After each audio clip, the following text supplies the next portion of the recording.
4 or 5 interviews with you, and everybody kind of asks you the same thing. But Rob sent me something from your About page that I haven't seen anybody ask you yet that I thought was so interesting. So during the 1980s, when he was also vice chair of Keston College, he was involved in smuggling Bibles and medicine into the former Soviet Union and samizdat out for publication in the West.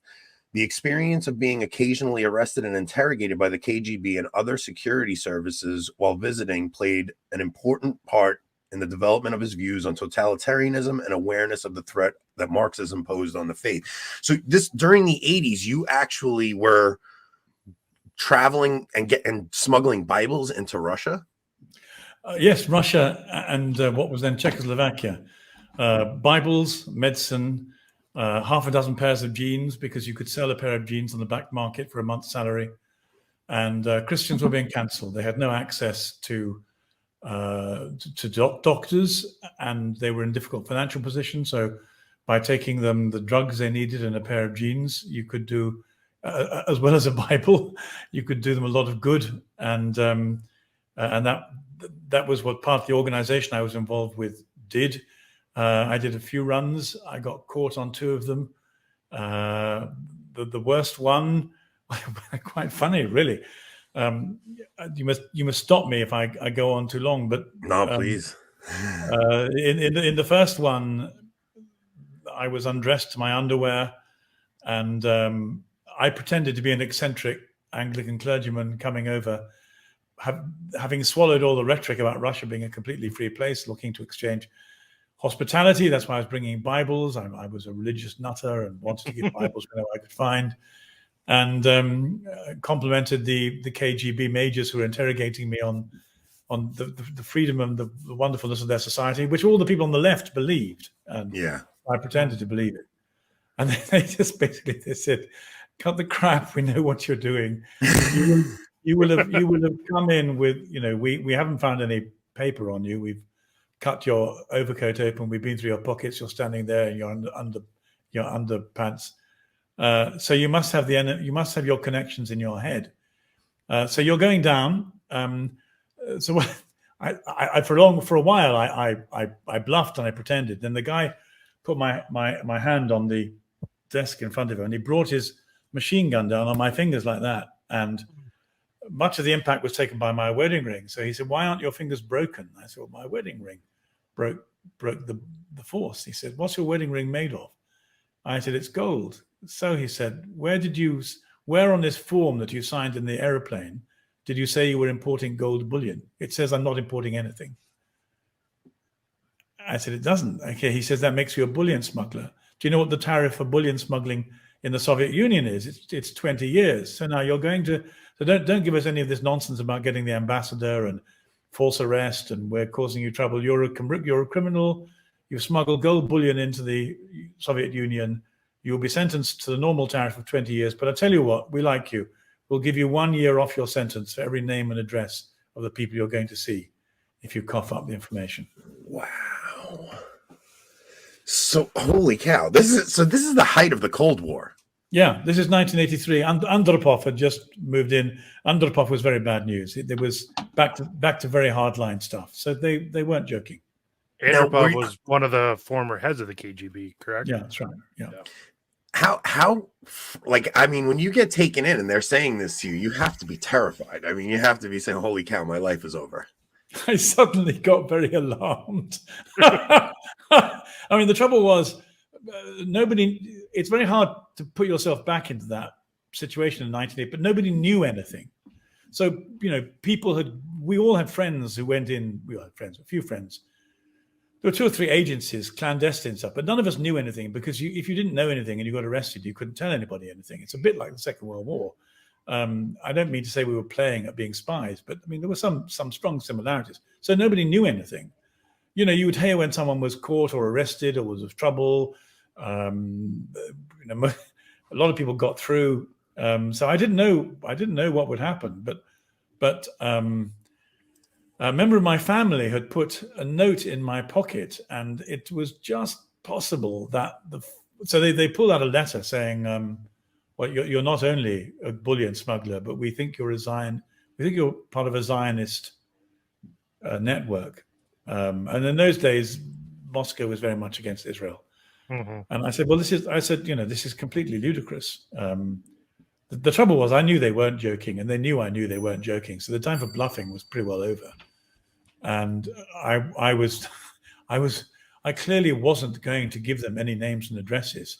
And I was just thinking to myself, am I really going to spend 20 years in the gulag? Because, is there any way out of this at all? Right.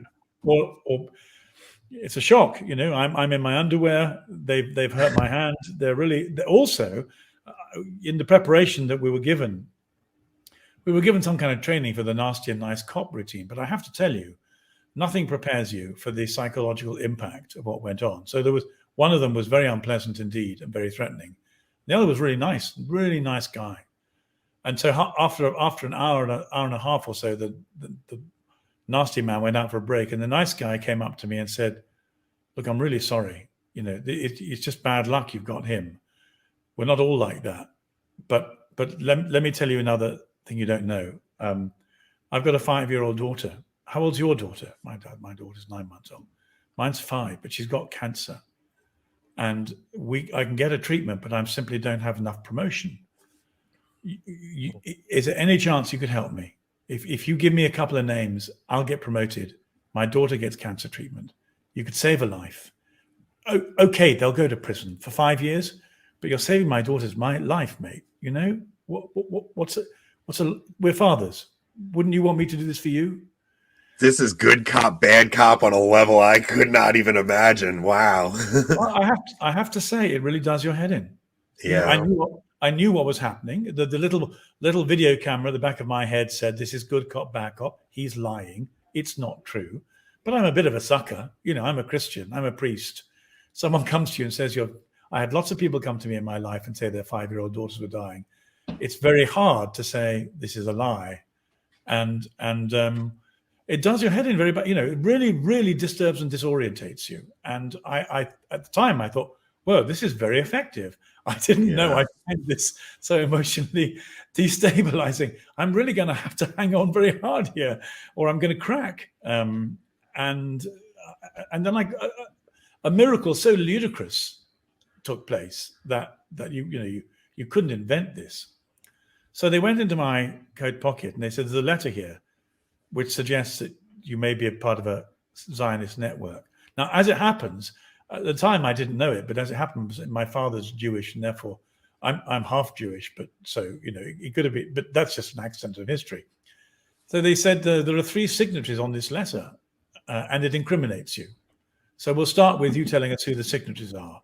And I said, "Well, no, you must start by telling me what the letter says." "Oh, I'm not stupid," they said. "Just take it from us. It incriminates you. It's more years in the gulag. Once again, you'll get time off for helping us. Who are the signatories?" And I thought, what the hell can they have put? Because it's not impossible. Someone might have said, "Good luck with your smuggling, Dad," in a sealed up. It's not impossible. So I didn't know what they had. So I said, "Well, okay, what are the names?" And they said, so first name was your wife. Okay. And there's some kisses next to it, right? Yes, right. And the next 10, they were worried about it's the 2 next names that were giving us trouble, they said. "Who's Hannah?" I said, "Well, Hannah's my 9-month-old daughter. You've got to be kidding." Well, first of all, you're going to see. So first of all, I can tell you now, the handwriting for all 3 is the same. These are not 3 signatories of an Israeli underground plot. It's one person sending a card. I don't know what the card says, but get off my back, guys. It's clearly, you're having me on. You're trying to destabilize me. This is one person sending me a card. Whatever the card. Oh, they said the card tells you you're in trouble. But the third one we're most interested in. I said, "Well, who's the third one?" They said, "Okay, so who's Zachary?" Zachary. And then a moment of inspiration came to me. Am I allowed to swear on your show? I'm probably not. Yeah, go ahead. No, go for it. Go ahead. I saw a way out and I took it. So I stamped my foot and I laughed at them and I pointed at them and I said, "You guys are the most effing incompetent interrogators I've ever met in my effing life. Get me someone who's effing competent. I'm not talking to you effing morons anymore. This is hysterical. Give me a break, give me a cup of tea and give me somebody competent." And they said, What? I said, look, you morons, you're accusing me of entering into a Zionist conspiracy with my effing cat. And next to the effing cat, you'll see an effing paw print. Okay, no kisses of this one, just a paw print with 5 talons. Get me an effing superior. You guys are useless.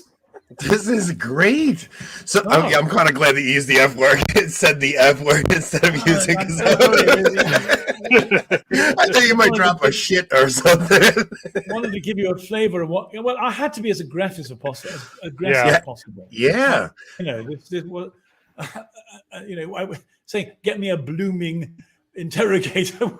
No, yeah. Look, you're in a scenario like that. You have to. I mean, you played their own psychological game back on them. That was brilliant. Now, how old are you at this time? I was 28. I mean, I shouted at them. I literally shout. They'd made me very cross and very upset and very frightened and very angry. So I had some shouting to do, and I reckon this was my only chance. That if I could persuade them that I really had seen through them, I really was strong, angry, resilient. I wasn't going to break in this game of nerves. This was my move. Well, it worked. I said, I'm not going to talk to either of you. I'm not wasting my time with incompetent people. You're so incompetent. Here's a good luck card from my family signed by an effing cat. And you think you can pin a charge of Israeli espionage on me? Get me somebody who can do this job. Wow. So how do you actually end up getting out of this scenario? I mean, I'm thinking you're in jail for 20 years now. It's like, well, so from their point of view, what they wanted was names. They didn't care about 6 Bibles, 12 jeans, and a bag of medicine. This is chicken feed. What they wanted from me was a network of people who were bringing people like me in. And if they couldn't get those names out of me, I wasn't any use to them anymore. So the next thing, someone made a decision, which we knew would happen if we got caught. I didn't expect the bullion smuggling charge. But the fact is, when you get on the airplane, they give you a small piece of paper, really poor quality, I remember it. And it's got 3 boxes. Are you bringing foreign currency, any gold or any silver? Please sign. No, I'm not. Well, you don't, but nobody says a wedding ring. Obviously they'd done this before. I haven't done it before. Anyway, they went away for a long time, and then they came back and they said, you can go. So I thought, okay, well, that means they're going to follow me. So, in order to get the people they wanted, the next route, if I wasn't going to tell them, was to follow me. But and this may sound a bit ludicrous given the state of things in China. Their economy wasn't in very good shape, and their infrastructure wasn't particularly good. And so we were told, when they follow you, this is what you do. Before you go and see anybody, you spend all morning in the underground, like a stupid tourist. And a train comes in, and you turn your back on it, and you scratch your head, and just as the doors are closing behind you, you step back into it, just as they close. And you spend 3 hours doing that. They need to have 50 people on you. By the time you've done that, going in and going out, they haven't got enough. So they'll put 4 or 5 people on you, but you can lose them in an hour doing that. And you look like a stupid tourist. And there were no video cameras in the underground. It was all done visually. So if you were assiduous about getting lost on the underground, you could make sure you weren't being followed. There weren't enough people. You weren't important enough. So my friend I was with a doctor I did the thing with, and he and I we simply spent 4 hours every morning walking, being the last person on and the last person off trains in the Moscow underground until we were absolutely certain that we could not possibly be being tailed, and then we'd go and find our contacts. Gavin, I can't believe nobody has ever asked you about this story before. If anybody that just tuned in, you guys have to go back and start this story from the beginning, because I see we have more people in here from when we started, and it's what an unbelievable story. So now this is during the height of the Cold War. You're 28 years old, sneaking Bibles in. Now, does your wife know that you were taken in by them at this time?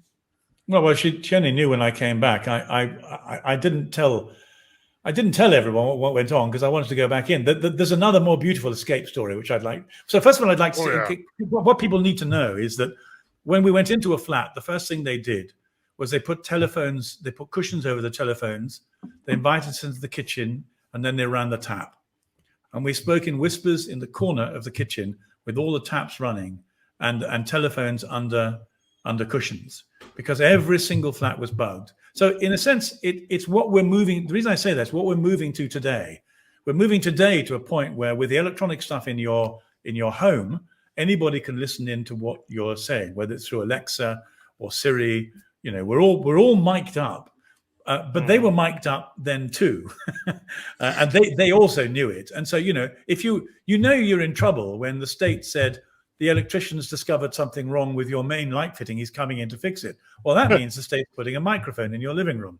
So that's why no one knew where all the microphones were. But if you wanted to have a private conversation, you had to go to those limits, or you ran the risk of the state overhearing you. So. That was how the state worked. My favorite escape story, which you'll enjoy. I was coming out of Prague, and I had no idea how prescient this was, but I'd been asked to take in, this time not Bibles, but suitcases full of theology books. What they did was, just like BLM, they distorted the history. They rewrote all the history books. That was one thing a totalitarian state does. And so and the other thing the Czechs did was they refused to allow the Catholic Church permission to ordain any priests. They just said, we don't really need to kick ass. We just refuse ordinations for a generation, and the church dries out. No priest, no church. So the church went underground, like we're going to have to too. I mean, part of the reason this is all important is because we've seen it played out in slightly different circumstances, and it's coming back in such a similar form. So we have to go underground. There'll be a catacomb church. They did that there. But there's no way of getting access to books. How do you train priests in theology and history if you've got no books? So we brought the books in. I was told I had to go to the gym for 6 months so I could carry a couple of suitcases with books and make it look like it was only underwear. And, a whole lot of rules. Don't let anyone touch the suitcase. All the taxi drivers are informers. You carry your own cases, and then you give the books to your contact. And then underground priests get trained competently. So that was what I was doing. But going out, I was bringing the West, and particularly the left-leaning press, refused to acknowledge that Christians were being put in prison for their faith. And the only way of doing it was to bring out proof, and proof was very hard to get. So what happened in Czechoslovakia was the little old ladies would go into court, and they would make notes, or they'd remember what would happen. So if their postman was sent to prison for 10 years for having a Bible, they would make a note of his name, the court, the sentence, the judge, and they'd write it down. And then what they did was they got pieces of tape and almost like a kind of Shakespearean folio or sort of early copy of the Gospels. They'd write it down in very thin writing and give it to us, and we would then publish it. So not everyone read it, but the fact was, if you needed to prove that the Soviet regime was carrying out this persecution of Christians, you could prove it. Well, getting the stuff out was very difficult. In fact, getting that stuff out was much more dangerous than bringing Bibles or books in. And what they did was they wrapped it around my leg from my knee to my thigh, like that, and I walked out. So long as you're not stopped, all is good, except I was stopped. So on my way out of Prague airport, there was a guy doing fingertip searches of everybody. Now, again, this will be, we're now in a situation because of Islamic terrorism where we're used to everybody being searched by everything. But in those days, it didn't happen very often. The first tip was always find a Jewish person on the airplane if you're going in, get behind them, because the Russian or Moscow airport will take them to pieces and try and confiscate their jewelry. And the next 5 people get waved through. So that was how. And that always happened. You found the rich Jewish person going to help their friends. You stuck behind them. You'd then wait half an hour while they were taken to people. And if you were in the next 5, you got waved through. So I got in several times like that. Coming out, you didn't expect to get searched, and we were being searched. So this guy doing everyone had to go through. Well, there wasn't a metal detector, it was the equivalent of it, and he simply started at the toes and he worked his way up your body. And I thought, as soon as he gets to my knees, this is going to be worse than bullion smuggling. They really hated people who did this. I'm in such trouble. So I prayed and got to him. And on the inside of his arm, he had a metal detector. So as he went up, the metal. So he started with my toes and he got to my knees. And then miraculously, the metal detector went off. And he stopped. He hit a panic button. 7 men came in from a room with machine guns, and they made a semicircle around us, pointing machine guns at me. And he then said, right, what's this? I had to think very quickly. What the hell? What set it off? I had a long anorak at the time, a kind of ski jacket, and it went down to my thighs. And I was very poor, and it had holes in the pockets, which, and through the holes in my pockets, my keys kept on falling down into the bottom corner near my knees. Yeah. And it hates the keys. I have 5 seconds to get this back. So I hope I don't offend anybody. I'm so sorry. No, listen, this is the show you're going to be allowed to offend people on. Please go ahead. I went down. Okay, it's the keys. I pull them out. I then did this thing. I then became gay. I became rabidly homosexual. I'm very happy to find my keys. So I went, my keys. You found my keys. Whoa, what a wonderful man you are. And I went up to him, and I put my hands on his shoulders, and I kissed him hard on the lips. He hit me. Get off, you faggot. That is brilliant. No, that is brilliant. But what made it work was the 7 men with the machine guns. They just fell about. Laughing. They had hysterics. They pointed at him because the joke was on him, not me, and they mocked him. They mocked him mercilessly. So then he went, something's happening here, and I need to find out what it is. This guy has just created an A1 diversion. My colleagues are taking the piss. I'm going, isn't he beautiful? Isn't he wonderful?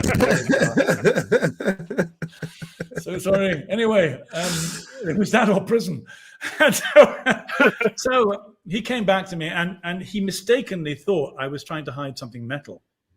So I went back up and down my body with the potato, and I said, no, it's the keys, you lovely man, you won. Oh my goodness, this is I was going to get locked out. Guys, have you ever been locked out? Oh, I love